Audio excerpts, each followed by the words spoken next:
સર્વ વિદ્યાર્થી મિત્રોને નમસ્કાર. ફરી આજે આપણી આ ભાષા જ્ઞાન ચેનલમાં એક નવા ટોપિક સાથે અને નવા ટેન્સ સાથે આજે શરૂઆત કરીએ. તો પ્રેઝન્ટ કન્ટિન્યુઅસ ટેન્સ, બરાબર. એમાં આપણે અગાઉ ભણેલા જે હેલ્પિંગ વર્બ જોયા હતા, એમ, ઇઝ, આર, બરાબર. એ કયા સબ્જેક્ટ સાથે કયું હેલ્પિંગ વર્બ આવે છે એનો આજે ફરી ઉપયોગ આપણે જોઈશું અને વાક્ય રચના જોઈશું એ ક્યારે આવે છે એટલે વધારે ડિટેલમાં શું છે. એમ, ઇઝ, આર તો શીખી ગયા છે, પણ એની સાથે વર્બનું જે ચોથું રૂપ જેને કહેવાય મૂળ રૂપ આવે છે V1, એમાં આઈએનજી લાગીને તૈયાર થતું હોય છે. તો એનો આપણે અભ્યાસ કરીએ. એ પહેલા બધા વિદ્યાર્થી મિત્રોને ખબર હશે કે ભાઈ પ્રેઝન્ટ કોન્ટિન્યુઅસ ટેન્સ એટલે શું, તો કે ભાઈ ચાલુ વર્તમાન કાળ હોય, બરાબર. પ્રેઝન્ટ કન્ટિન્યુઅસ ટેન્સ, કન્ટિન્યુઅસ એટલે ચાલુ વર્તમાન કાળ. એટલે ચાલુ એટલે તો કે આપણે જ્યારે બોલતા હોઈએ છીએ અથવા તો જ્યારે વાત કરતા હોઈએ છીએ, નજર સમક્ષ જે ક્રિયા ચાલુ હોય એવી ક્રિયા છે એ ચાલુ વર્તમાન કાળમાં બતાવે. દાખલા તરીકે અત્યારે હું તમારી સાથે વાત કરી રહ્યો છું, તો હું બોલું છું તે સમયે મારી ક્રિયા ચાલુ છે. તો આવી ક્રિયાને મારે સિમ્પલ પ્રેઝન્ટ કન્ટિન્યુઅસ ટેન્સમાં બતાવે, બરાબર. એટલે કન્ટિન્યુઅસ છે, ચાલુ ક્રિયા છે. તો એવી ક્રિયા આપણે આ કન્ટિન્યુઅસ ટેન્સમાં બતાવતા હોય છે. બોલતી વખતે ચાલુ હોવી જોઈએ, પણ એનું કન્સ્ટ્રક્શન જોઈએ આપણે, બરાબર. સ્ટ્રક્ચર જોઈએ. તો સ્ટ્રક્ચર છે આપણે 4 પ્રકારના યુઝ કરીએ છીએ. એમાં દરેક વખતે આપણે 4 પ્રકારના સ્ટ્રક્ચર યુઝ કર્યા છે, બરાબર. હકારનું સ્ટ્રક્ચર શું આવે છે જોઈએ આપણે. હકાર, બરાબર. હકારમાં શું આવે, પહેલા તો તમારે સબ્જેક્ટ મૂકવું પડે, બરાબર. સબ્જેક્ટ એટલે કર્તા, અને સબ્જેક્ટ પછી તમારે મૂકવું પડે એમ. આ આપણે જોયેલા છે 3 હેલ્પિંગ વર્બ આપણે જોયા હતા ડિટેલમાં. એ છે એમ, ઇઝ, આર. આ 3 માંથી કોઈ પણ એક આવશે, બરાબર. પછી આવશે ક્રિયાપદનું આઈએનજી વાળું રૂપ, એટલે મૂળ રૂપમાં તમારે આઈએનજી લગાડવાનું, વી પ્લસ આઈએનજી, બરાબર. વર્બમાં આઈએનજી લગાડીશું આપણે, એટલે કોઈ પણ ક્રિયાપદ હશે એમાં આઈએનજી લગાડશું. પછી કર્મ એટલે ઓબ્જેક્ટ. બસ આ તમારે કન્સ્ટ્રક્શનને ધ્યાનમાં રાખવાનું છે, બરોબર. હવે વાત કરીએ ઉદાહરણની. દાખલા તરીકે જોઈએ, ભાઈ હું અંગ્રેજી બોલી રહ્યો છું. આવું સિમ્પલ છે. અત્યારે હું અંગ્રેજી બોલી રહ્યો છું, બરાબર. તો એને આપણે કરવું હોય તો જુઓ, હું અંગ્રેજી બોલી રહ્યો છું એવું વાક્ય અહીંયા લખું છું. હું અંગ્રેજી બોલી રહ્યો છું. હવે ગુજરાતીમાં પણ તમે જુઓ કે આ ચાલુ વર્તમાન કાળ છે, એને ઓળખવા માટે શું હોય, તો કે રહ્યો, રહી, આવું આવતું હોય છે, બરાબર. તો એ ચાલુ હશે ત્યારે જ આપણે આ ક્રિયા બોલતા હોય ને. હું અંગ્રેજી બોલી રહ્યો છું મતલબ ચાલુ ક્રિયા છે મારી અત્યારે, એટલે એવી ચાલુ ક્રિયા છે એ કન્ટિન્યુઅસ ટેન્સમાં બતાવાય છે. જો આ વાક્યને આપણે ગોઠવીએ આપણા સ્ટ્રક્ચર પ્રમાણે, તો સબ્જેક્ટ પહેલા મૂકશું આપણે, એટલે સબ્જેક્ટ આમાં જોવાનો હું છે. હવે આ કોષ્ટકનો આપણે બધાને ખ્યાલ છે, પહેલા દિવસે જોયું હતું આઈ, બરાબર. સબ્જેક્ટ આવી ગયો આઈ, એટલે હું. હવે આઈ સાથે આ ત્રણેયમાંથી શું, હવે આપણે બહુ ડિટેલમાં અભ્યાસ કરીશું. એમ, ઇઝ, આર. તો આઈ સાથે માત્ર એક આવશે. શું આવશે? હા, એમ આવશે. આઈ એમ, બરાબર. આઈ એમ. હવે આ ત્રણમાંથી એક આવી ગયું છે. હવે શું કરવાનું છે?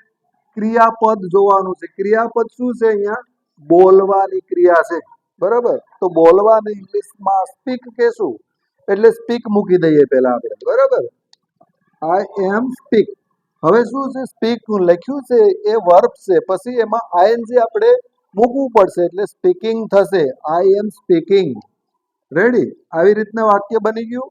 આઈ એમ સ્પીકિંગ. જો structure, subject am is are માંથી એમ, અને વર્બનું V4 આઈએનજી વાળું રૂપ આઈ એમ સ્પીકિંગ. હવે કર્મ છે આપણી પાસે અંગ્રેજી, બરાબર, એટલે કે ઇંગ્લિશ. તો આઈ એમ સ્પીકિંગ ઇંગ્લિશ, આવું વાક્ય બન્યું. અત્યારે હું અંગ્રેજી બોલી રહ્યો છું, બરાબર. એટલે આવી રીતના કોઈ પણ કાળ છે, કોઈ પણ વાક્ય છે ફ્રેમ થતા હોય છે. એક વાક્ય હજી જોઈએ. જો બીજું વાક્ય, દાખલા તરીકે તમે લખી રહ્યા છો, આવું વાક્ય. રહ્યા છો, રહી છો, આવું આવે એટલે ચાલુ કાળ કહેવાય છે. એટલે આ ચાલુ કાળ છે, બરાબર, તમે લખી રહ્યા છો તો આમાં તમારે સબ્જેક્ટ શું છે? સબ્જેક્ટ પહેલા તો તમારે ફાઇન્ડ કરવું પડે. બરાબર, સબ્જેક્ટ તરીકે તમે છે તો પહેલા સબ્જેક્ટ લખીશું યુ. બરાબર, આ યુ મૂક્યું. પછી એમિઝાર માંથી કોઈ પણ એક, તો યુ સાથે આપણે એમિઝાર માંથી શું વાપર્યું હતું? આપણો પહેલો જ વિડીયો છે એમિઝાર. તો એમિઝાર માંથી યુ સાથે હંમેશા આર આવે. You are. રેડી? બે સ્ટેપ. આ સબ્જેક્ટ મૂક્યું, એમિઝાર માંથી યુ સબ્જેક્ટ છે એટલે આર મૂક્યું. અને હવે આપણે વી સાથે આઈએનજી એટલે કે વર્બમાં આઈએનજી. તો વર્બ શું છે? લખવું, લખવાની ક્રિયા છે. બરાબર, લખવાનું શું કહેશું આપણે? રાઈટ કહેશું. બરાબર, અને એમાં આઈએનજી લગાડીશું તો writing. You are writing. Ready? તમે લખી રહ્યા છો. આવી રીતના થશે. રેડી? હવે હજી એક ઉદાહરણ જોઈએ. દાખલા તરીકે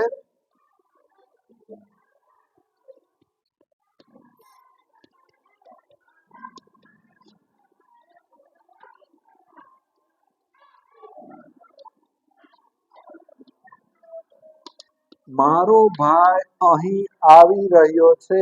નજર સમક્ષ જ્યારે ક્રિયા ચાલુ હોય તો જ એ કન્ટિન્યુઅસ ટેન્સ કહેવાય. બરાબર, આપણે વાતો કરીએ છીએ ત્યારે જ મારો ભાઈ અહીંયા આવી રહ્યો છે.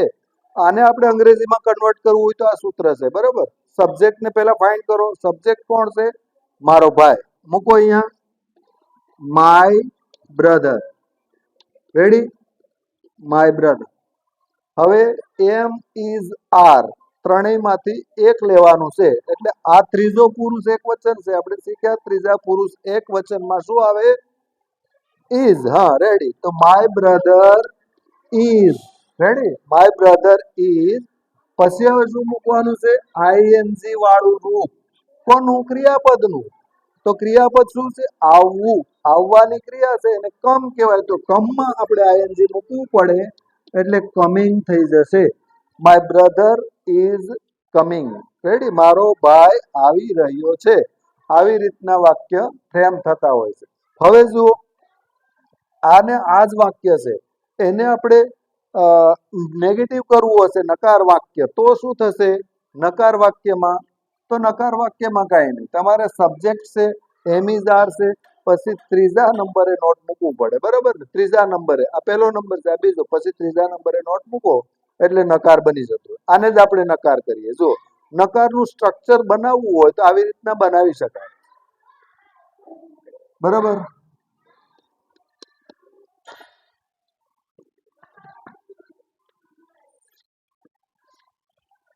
જો આવી રીતના નકારનું સ્ટ્રક્ચર બનશે. સબ્જેક્ટ પ્લસ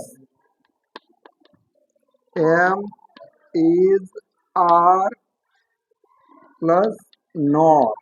આ નોટ લગાડવાનું છે. બરાબર, વત્તા વી સાથે આઈએનજી. રેડી? આ સ્ટ્રક્ચર છે. પછી કર્મ તો ત્યારે છે. જુઓ, હવે આ જ વાક્ય છે નેગેટિવ કરીએ. હું અંગ્રેજી બોલી રહ્યો છું. એનું જ આપણે નેગેટિવ થશે. હું અંગ્રેજી બોલી રહ્યો નથી. બરાબર, નથી લાગી જાય એટલે નેગેટિવ છે. પણ રહ્યો કે રહી આવે એટલે કોન્ટિન્યુઅસ છે. બરાબર, એટલે આ કન્ટિન્યુઅસ નું નેગેટિવ છે. તો એને આપણે કરીએ તો કાંઈ નહીં, સબ્જેક્ટ મૂકો. સબ્જેક્ટ શું છે? હું. આઈ મૂક્યું. રેડી? આઈ સાથે હંમેશા શું આવશે? એમિઝાર માંથી એમ. એમ આવ્યું. આઈ એમ. હવે આ સબ્જેક્ટ છે, આઈ સાથે એમ આવ્યું, પછી આવશે નોટ. I am not. પછી વી માં આઈએનજી એટલે કે વર્બ માં આઈએનજી. બોલવું છે, બોલવાને સ્પીક કહેવાય.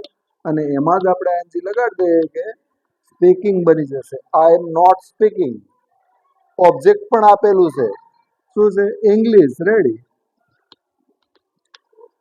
તો આવી રીતના વાક્ય થશે. I am not speaking English.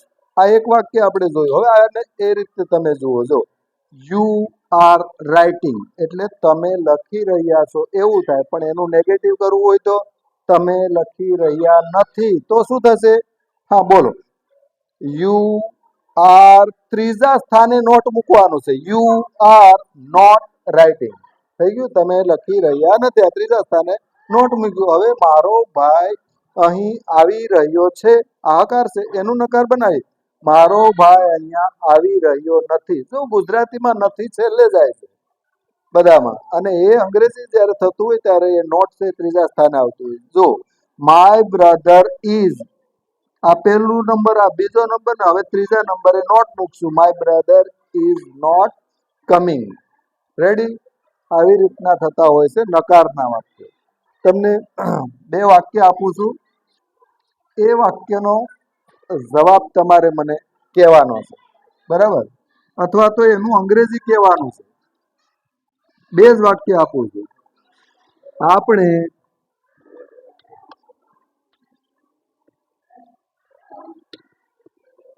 લખી રહ્યા છીએ,